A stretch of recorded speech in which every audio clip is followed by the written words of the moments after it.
എനിക്ക് ഇതുവരെ അറിയാത്ത ചില കാര്യങ്ങളുണ്ട്, ചില സത്യങ്ങൾ.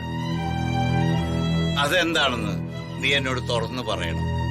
എത്ര കൊല്ലമായിട്ടുള്ള ബന്ധുവാ വേണു നീ ഞാൻ തമ്മിൽ? ഞാൻ നിന്നോട് നുണ പറയുമെന്ന് നീ കരുതുന്നുണ്ടോ? ഒരിക്കലുമില്ല. എന്റെ ചോദ്യം നിനക്ക് മനസ്സിലാകാഞ്ഞിട്ടാ. വർമ്മ സാറിന് തെറ്റിദ്ധാരണ ഉണ്ടാകാനുള്ള സാഹചര്യത്തെ കുറിച്ചാ ഞാൻ ചോദിക്കുന്നത്.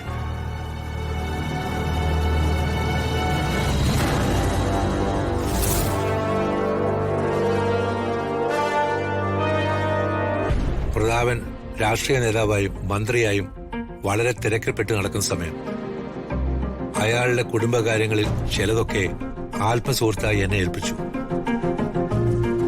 ഗർഭിണിയായ പത്മാവതിയെ ഒരു ഗൈനക്കോളജിസ്റ്റിനെ കൊണ്ട് കാണിക്കാൻ വരെ അവന് നേരമില്ല.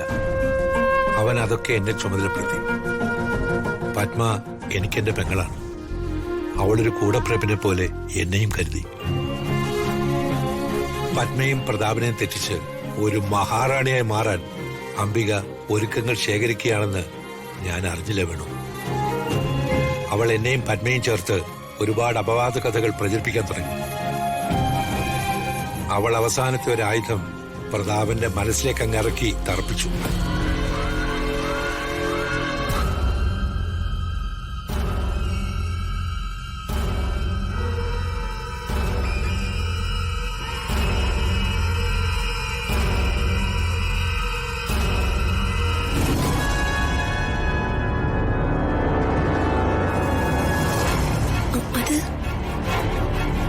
അതാണ് ജഗന്നാഥനങ്ങൾ.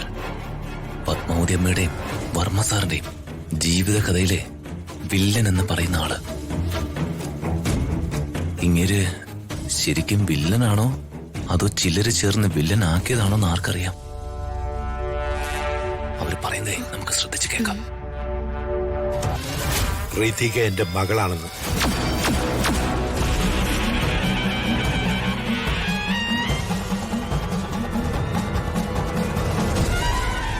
ഞാനാണ് ഋതികയുടെ അച്ഛനെന്ന്.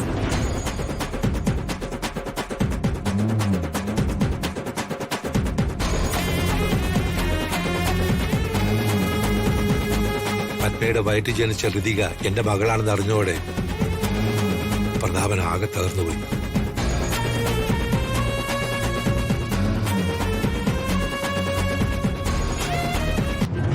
താൻ ജീവനൂല്യം പ്രണയിച്ച് കല്യാണം കഴിച്ച പത്മ തന്നെ വഞ്ചിച്ചുവെന്നും അവൾക്ക് ജനിച്ച കുഞ്ഞുവരെ മറ്റൊരാളുടേതാണെന്ന് അറിയുമ്പോ